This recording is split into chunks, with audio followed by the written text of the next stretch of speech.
Oh, hey guys, how you doing? So this is the I'm starting these new chats here now on lives on YouTube. And guys, I want to thank everybody for following me. And many of you might not know, I used to be a former professional race car driver. And I know some of you probably have maybe watching the movie trivia I do, like did you know this about that movie or XYZ. I'm a huge movie buff, movie guy, and I love it. And I'm going to keep continuing with that. And I'm going to be talking about motor racing too. Now, this is what I love about these lives. I'm used to TikTok lives, but what I like about this YouTube is that people can rewatch it, which is great. So I can just belt away, and well, if anybody would like to watch it, great. Afterwards. So, guys, I want to talk about one or two things here. So, not Bahrain, Saudi Arabian Grand Prix Formula One, round two, and practice one is over. Now, spoiler alert, if you haven't seen it yet, 3 seconds to turn off. Three, two, one. Okay. So it's only practice one anyway, but still, I'll call it out. So at the moment, there's a bit of news here. But before we get into it, Verstappen is quickest on 129.6, Alonso 129.8, Perez 129.8. So it gives us an idea of where we're going here with practice. You can never ever judge properly on practice anyway. It gives you an idea, but if they have any strategy, they're not going to be showing it in practice one.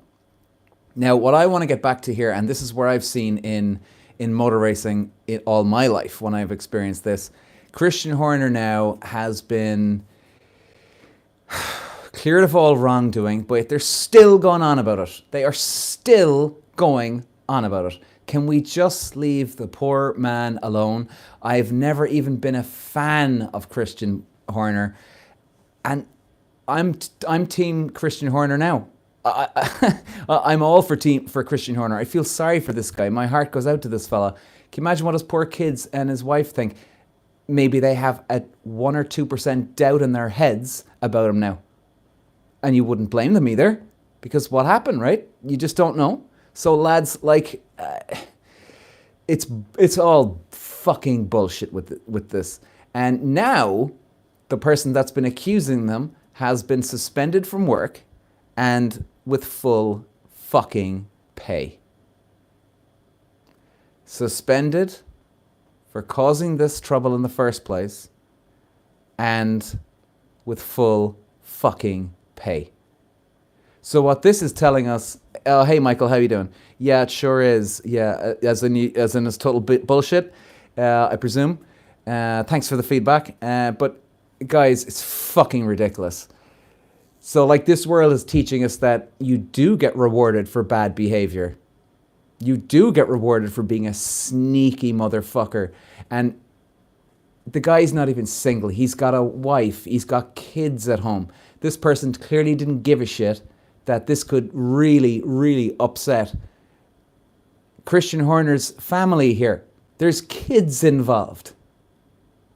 I mean, it's shocking. It's absolutely, I just can't get over this.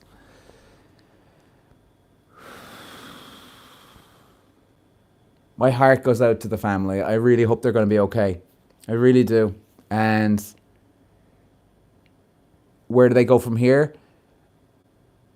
Red Bull aren't going to be, and if I know the racing world and I know the type of guy Christian Horner is, I've had many encounters with a guy like him.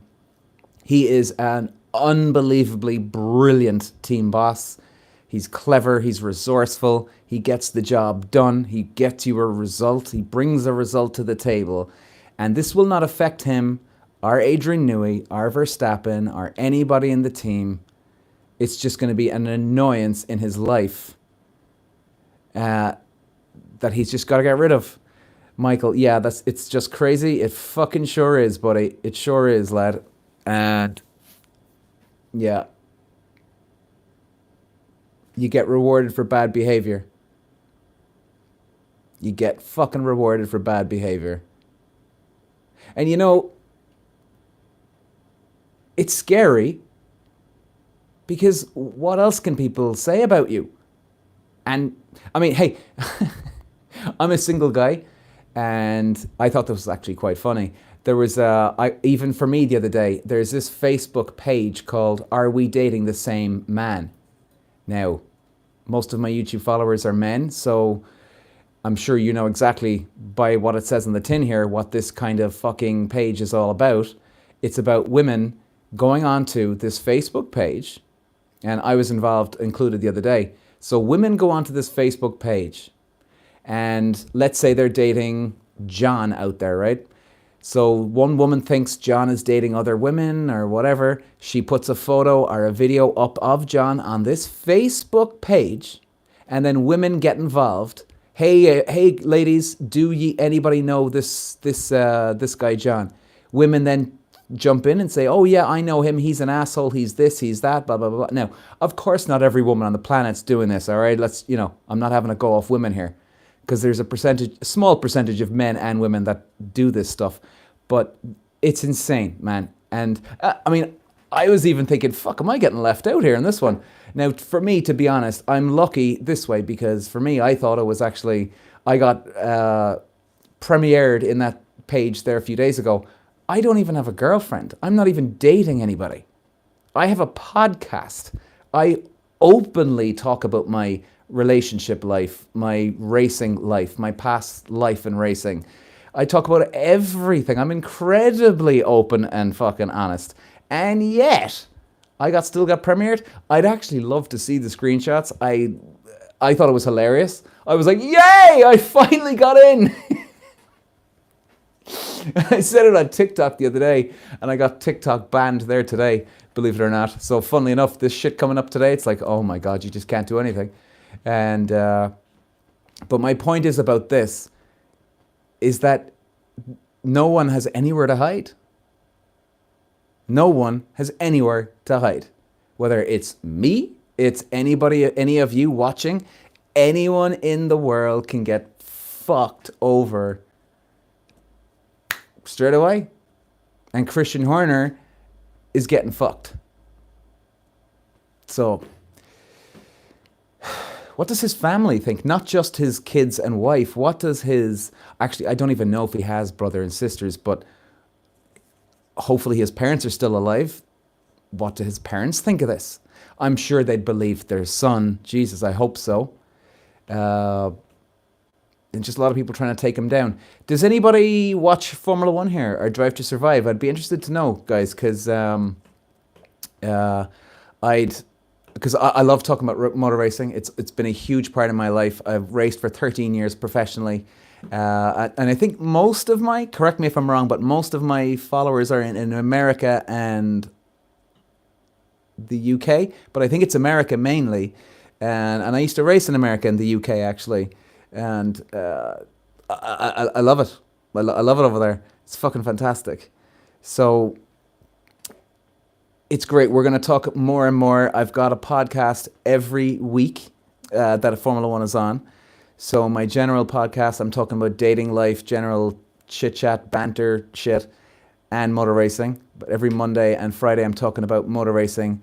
I'm doing a preview or a highlights of every Formula One round on the Monday and the Friday. So tomorrow, Friday, I've got the preview for round 2, Saudi Arabia, and then on the Monday, the highlights.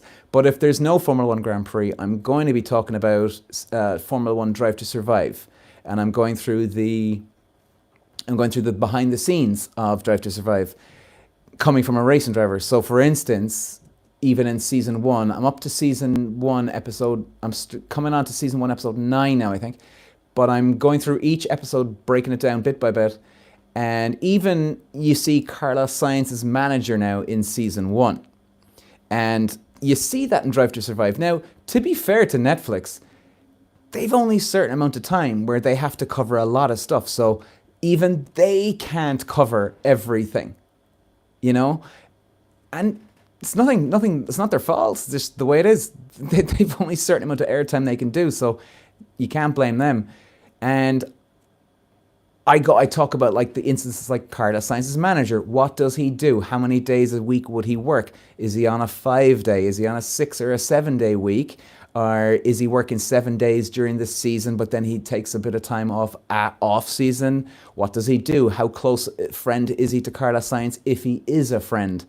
Does he try and help motivate him mentally, or is he there for the financial part? What's the difference between a manager versus agent? Because a lot of people think that an agent would be like a Hollywood agent where you'd get a movie deal or a TV program deal, but that's not the case sometimes. An agent can also be your manager, and the manager can also be the agent, and then sometimes it's separate. So it just depends on your connection and your relationship with whoever it is as a driver.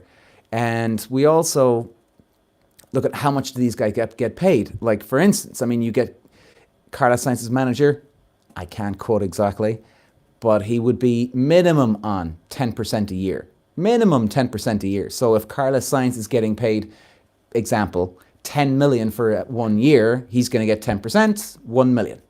And that's the way it would be. Now, he might have a special clause in his contract with Carlos Sainz where he's getting any endorsement deals. So if he gets Nike on board to sponsor him or Adidas on board, he might get 20% or 10% of that as well. Or, depending on the scenario, he might get 0%. You just don't know.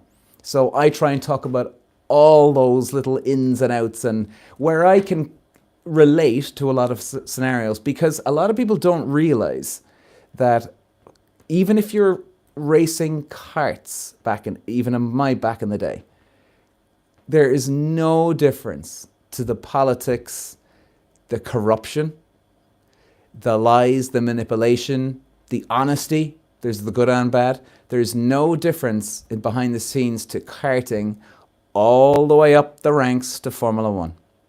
The only difference is that you've got faster cars in Formula One versus a Formula 4 or a Formula Ford or a Formula 3. It's the exact same thing the whole way up. And that's just the way it is. But it's still a great sport. I love the sport, always have, always will. And hopefully guys, I suppose in closing here, and I want to thank everybody. Love you guys, our girls who are watching me here. Thank you, appreciate it. And I hope, most importantly, I hope to bring fucking value to the table. I'm not some shithead dancing on TikTok or YouTube, right? Naked dancing or half naked, just showing off to people. Not one fucking bit. That would humiliate me. It's pathetic. And there's no way I want to be involved with that bollocks. I want to hopefully bring some substance and value.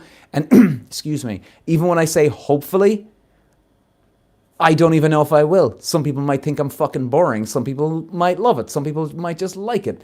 But my point is this: being useful is important. Have some fucking substance. Be nice to people.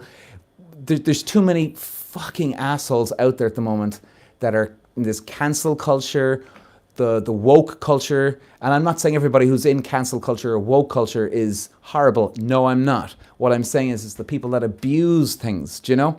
And then they're the ones that shout from the rooftop, I'm the victim, this and that. But then yet they're doing the exact same thing to other people. Or they're dancing half naked on TikTok or God knows where. So I want to actually not be full of shit, bring exactly the information I know from my days of my wisdom, I suppose. Hopefully I have some of that, and offer some value. Offer some value. So that's pretty much it for now. So guys, listen, I do my podcasts, like I said, they're on YouTube, and they're on Spotify and Apple and all that as well. So I hope you get something out of it. I hope it brings value to the table. And even if you watch me once for 2 minutes and you don't like it, I genuinely appreciate anybody that's actually taken 2 minutes out of their day to fucking watch me, to just give me a chance. Because I know I'm not going to please everybody. And at least, if somebody gives me a chance, well, then I have a chance to bring something to the table, So if you don't like me, I totally understand. If you like me, great. And hopefully we'll bring you more insights and more information and have an exciting 2024 F1 season, guys, because I think it's looking really, really good at the moment. Like, even at Bahrain round 1 here, it was quite boring. I'm even going to admit that, and I shouldn't even be saying that, but I don't bullshit people. It was a fucking boring race. Verstappen was unbelievably dominant. Now, it's not over here, because Bahrain is still a little bit of a tricky track where you can have cars that are going well, but it doesn't mean they're going to be going very well all year round. And during the year as well, we're going to be talking about balance of the car, the ride height, the rake, the downforce, the mechanical grip versus aerodynamical grip, because that's a huge part in setting up a car. Setting up a car is ultra important in Formula One and road racing cars and karting. It's a racing driver needs to know this type of thing. And overall, the general balance of a car. Now, the general balance of a car would be chassis versus engine. And I'll just close with this. I know I'm going on and on. But that's what they're looking for this year. That's the most crucial element that a Formula One team need with their driver this year. Because it was like, let's say, Fernando Alonso last year. He was quick in slow speed to mid-speed tracks. But the problem was, when he went to the higher speed, he was nowhere. So, yes, it's good to have that, but really, it's not actually at the end of the day, because you're focusing all your effort into the slow and mid-speed. Whereas you actually, most of the time in racing, you need to take a right step back, risk going now slower in the slower and medium speed corners to get the overall balance correct. Because Verstappen now, he's got the perfect balance. He's got the slow, mid and high speed. And even more than that, he's got consistency, right? He can go out, not like Ferrari. Ferrari can go out now, do one lap, stick it on pole, boom. But when they get to the race, they're fucked. So Red Bull, okay, their balance in qualifying is not the best, but it's bloody good. It's 98% versus 100%. So, if you're going to have to sacrifice a little bit here, well then, you'd rather sacrifice it in qualifying than race. But again, it's a minimal amount, because Verstappen still did put it on pole last year. And he'll do it again this year as well, I think. So it's very, very important for the drivers to get the balance. It's ultra important. And that's what these guys need to be working on this year. And that's what we're going to be really focusing in on as well. And even for the Saudi Arabia Grand Prix, I'm focusing in on doing an onboard lap on YouTube. Well, on this podcast in general, but even on the preview. So for instance, my podcast that comes out tomorrow, I'm doing an on-lap board going around the track. So if you're watching it on YouTube, you'll be able to see it. But if you're listening on audio, hopefully it's clear. But I'm going through the most important corner in the track. So in Saudi Arabia, the Jeddah track, it's turn 13. Now, that is the long left fourth gear corner out the back. And then once you come out of there, you've got two more slow-ish chicanes, but they're really easy. And they're very easy. There's no complications with them. So really, coming out of that turn 13, you treat it as one big, long straight down to the last corner. And that's ultra important that they come out of turn 13 correct. Because they're coming up from, I think they're going down to eighth gear, approaching turn 13. Then they're slamming hard down to fourth gear. Depending on their gearing, some of them might have fifth gear, but I think most of them have fourth. You've got to keep the speed up and the momentum going through, getting to the apex. Once you get to the apex, you let that power and car drift all the way out to the outside. You have to carry the speed coming out of turn 13. Even if you gain a half a mile, right? A half a mile speed-wise, you will gain time down that long straight down the back into that last corner. And that can mean the world of difference between putting it on pole position or putting it on off pole, second, or even third or fourth. So, I mean, it's minuscule, the differences. And Jeddah, it's a high-speed track. So they're really going to have to keep those engine speeds up.